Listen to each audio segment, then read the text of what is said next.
Hey everyone, today we're going to look at how to prepare and fly at night. You're probably wondering why fly at night at all when you can't really see the scenery in the dark. But the reality is the scenery actually looks really good in the dark as well, especially when you're looking at the big cities. So I'm going to take you through everything I usually do to prepare for a night flight. I'll try and be as straight and to the point as usual without going into too much detail, but not making it feel like an arcade game either. I'm not a pilot, I just do this for fun, but I like making it feel a little bit like the real world just to have a better sense of immersion. So with all that said, let's start with the flight planning aspect.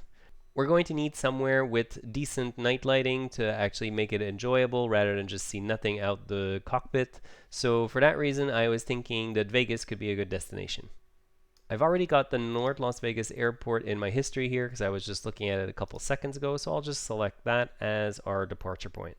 And I'll change my start position to be one of the ramps. Before taking off, I'm going to make sure that the weather conditions are okay for me to fly. As usual, you can pick between live weather, presets that are built into the game, or customize it to whatever you like. If you're using live weather, one of the advantages to flying at night is that generally speaking, the winds are a little bit calmer. Regardless of how you're going to be setting the weather, you're going to want to make sure that the cloud coverage is well above your cruise altitude. In the real world, you're not allowed to fly in a cloud under visual flight rules, so I always double check what the conditions are going to be before taking off. As for the airplane selection, I figured since we're going to be flying a little bit slow over Vegas, that the Diamond DA40 NG could be a good choice. It's a bit of a slow plane, but it's got great visibility out of the cockpit, so it will allow us to see as much of the Vegas Strip as possible. Even though I'm going to be flying under visual rules, I still like to create myself a very basic flight plan, especially in the dark where it's really easy to get lost. I really wish we could see major roads in the flight planning view, but we can't, so I'm just having a quick look over on Google, and I'm seeing that I can just take off from the airport, head south following the major highway that's going to go alongside the strip, follow that all the way down, and then wrap around the outside highway all the way back to the airport. So because of that, I'm going to select the arrival airport to be the same as the departure airport. And then what I'm going to do is I'm going to add a waypoint around here and another one just around here. There we go. So now I've got a nice triangle flight plan to get me out of North Vegas, fly down, see the strip, and head back to the airport. I'll probably be able to find my way with those highways that we saw on the map, but in the worst case and I get lost, I've still got that flight plan to fall back on to have an idea of how to get back to the airport. It's really hard to see landmarks in the dark. In this case, because we're flying in the Vegas area and I suspect there's going to be a lot of light, it won't be a problem, but if you're doing more of a cross-country trip, it can become problematic. In the night, it's hard to see those landmarks, and every town's going to sort of look the same when you look out of the window, so you need to choose waypoints that you can easily see and pick out. Things like airports and major roads are your best bets. You can probably use a shoreline as well if you're flying along the coast. In general, you'll be able to see a lot of light right along the coast, and then immediately darkness where there's just water. Lastly, what I'm going to do is I'm going to make sure my cruise altitude is set properly. In this case, Las Vegas is at around 2,000 feet, so I will set our cruise to around 5,500 or so, just to make sure that we are well up and above any potential buildings or landmarks in the area. If you're flying in a mountainous area with very little towns or villages in the mountains, you're going to want to be at least 1,000 feet above the highest peak. Otherwise, it becomes almost impossible to see where you're going because everything is just going to be pitch black. With all my verifications done, I'm now ready to move into the cockpit. I decided to start from the parking position today in case that's what you prefer to do. I could start the plane up by following the checklist and just hitting each one of the settings one at a time, but instead what I'm going to do is I'm going to cheat and I'm just going to use the Control-E shortcut to just start everything up for me. So you can see that even though I've used the shortcut to start the engine, my lights aren't on yet. On the plane that I'm flying, the light buttons all happen to be right here. Obviously, each plane is going to be different. You'll have to look around the cockpit to find them. But if you just want a shortcut to turn all the lights on, you can just press the L key, and that's going to turn absolutely all the lights on the plane on. And like I said, you can operate each one of those individually once you find the light control section. Another thing you can do to improve the sense of immersion is wait for it to be dark outside to fly your flight. You can turn all the lights off in the room and it'll be nice and dark just like in the game. Obviously, I'll leave my lights on for this flight because otherwise you won't be able to see me, but you get the idea. I'm just about ready to taxi now, so I am probably going to get my clearance and then I'll jump forward a couple of minutes so that we can get straight to the more interesting aspects of flying at night. So I've started my taxi, and one thing that I just want to note is that it is a lot harder to see where you're going in the dark, but a lot of the lights are here to help you. So the green light that you see is the center line of the taxiway that you're following, and the blue lines are going to be on either side of your taxiway. So that makes it pretty easy to see where you're going in the distance, even though you can't really see that far because of the current lighting conditions. So in my case, I've got a fair way to taxi, so I might skip straight to that because there's nothing really to see between here and there other than taxiway. So I'll see you in a second. Alright, so I've got my clearance for takeoff and I'm just about ready to head on to the runway. There's one last thing I want to talk about with regards to lighting. I realized as I was taxiing that there was a little bit too much light on the dash and I wasn't quite sure why. What I realized that the plane actually has two different cabin lights here that you can just turn off.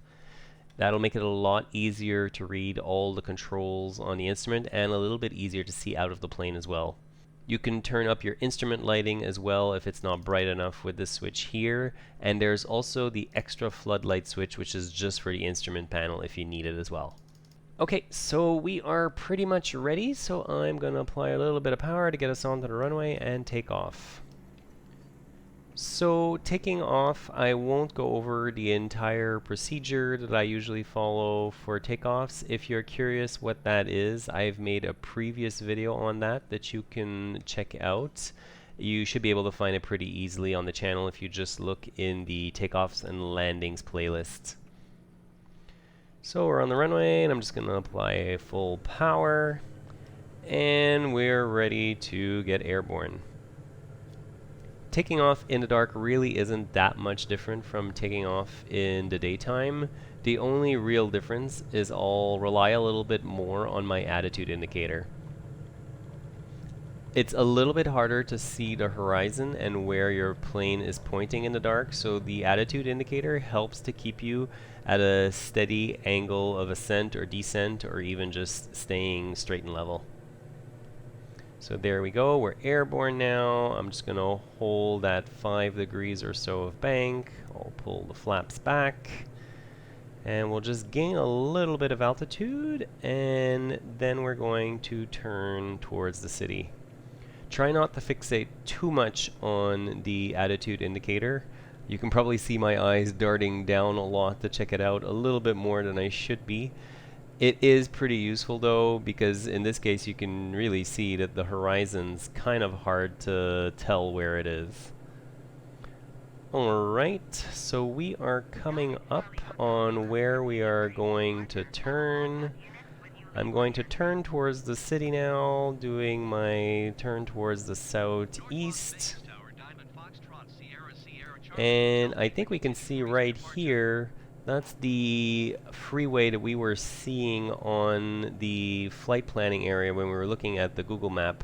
So just once I straighten out, I'll just pull up the VFR map so that we can have a look at that. And yep, so we can see the roads here. The gray lines that you see there are the major roads or highways wherever you're flying. So in this case, we're seeing that one just in front of us, which I'm guessing would be this one right here, which is going to bend over to the left, which we can see here with the red lights. And then it's going to join up with that other junction over here and head down to the city. So what I'm going to do is I'm going to turn a little bit further southeast so that we line up with this main highway here that we saw lines up with the strip, and we'll just continue on our southeastern departure. One thing that's neat about flying at night is that it's a lot easier to see airports in the distance. I can already see the airport over here, which I believe is Henderson Field, showing up from a distance. You can see the lights there. If we were flying in the daytime, there's just no way you'd be able to see that. It would blend in a little bit too much with the surrounding area and make it really hard to see. It's also a lot easier to feel disoriented when you're flying at night. So on top of the attitude indicator, it's probably a good idea to also keep an eye on your altitude and on your heading indicator. Obviously, the heading indicator is going to tell you if you're heading in the right direction, and your altitude is going to tell you if you're about where you should be, if you need to be looking out for anything close to the ground, or anything like that. The other neat trick that you can do is you can turn on the isoline map. In this case where we are, it's pretty flat, obviously, because we're in the desert or just on the edge of the desert. But if we were in a mountainous area, like you can see over to the left here, you can see that there's some pretty high altitudes for those peaks. You can't tell what they are exactly, but at least it gives you an idea of what to expect and if you should be climbing a little bit more or if you can descend a little bit. It can be pretty useful. So I've got the automatic ATC on behind me right now, so you can just ignore that for now. It's taking care of all the ATC comms for me because we don't really care about it on this flight. Alright, so we are coming up on the city now. We haven't quite reached our cruise altitude yet, but we can see the strip over to the left there, and we are just about to the left of the highway as well, which we see runs further south from here.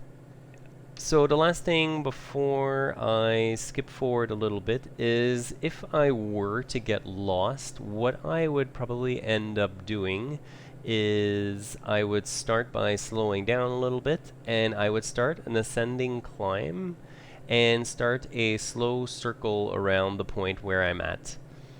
That'll give me a little bit more altitude to see where I'm going and where I'm coming from, and it'll give me some time to figure out what my next move is going to be.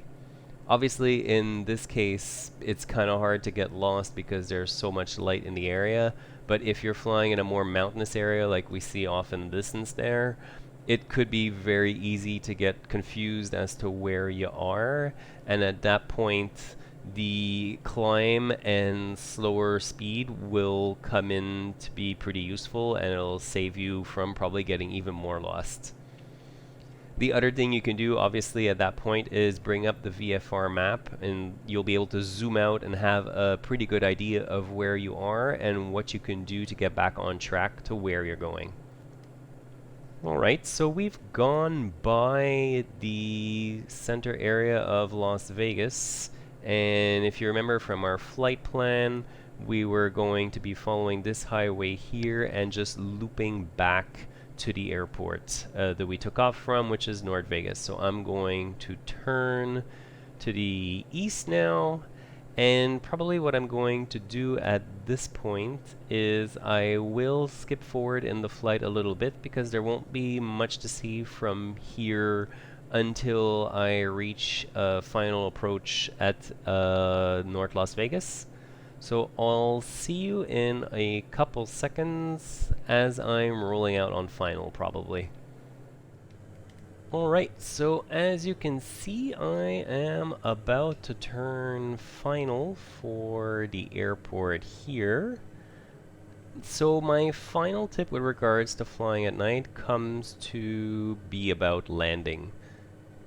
When you're coming in for your landing, you should probably fly your whole traffic pattern, and especially final approach, a little bit higher than you normally would. So as you can see, I'm rolling out here a little bit high. We've got 3 whites and 1 red light on the indicators just to the left of the runway, and you can see it's just almost gone to completely 4 white. I'm doing this on purpose so that if there happen to be some objects that aren't lit up and that are close to the runway and I'm not aware of them, that I won't accidentally run into them because I'm flying too low. It's pretty easy to just have a slightly steeper angle of descent, and what I'll do is I'll keep 3 white and 1 red the whole way down, or at least almost the whole way down, until I am just about over the airfield where there shouldn't be any objects anyways.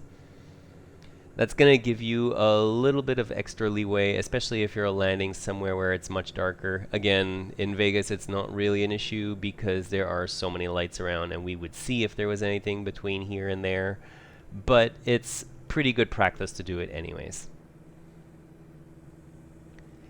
So that is about it for my flight on night flights. So if you have any questions, as usual, make sure to put them in the comments below. Otherwise, I will please ask you to like and subscribe the video. It helps me to have an idea on what type of content you like and what you'd like to see more on the channel. So please let me know and I'll be happy to hear from you. So I'll probably end the video here since there's not much to see once we actually get on the ground. It's going to be exactly like it was last time. And I'll see you next time.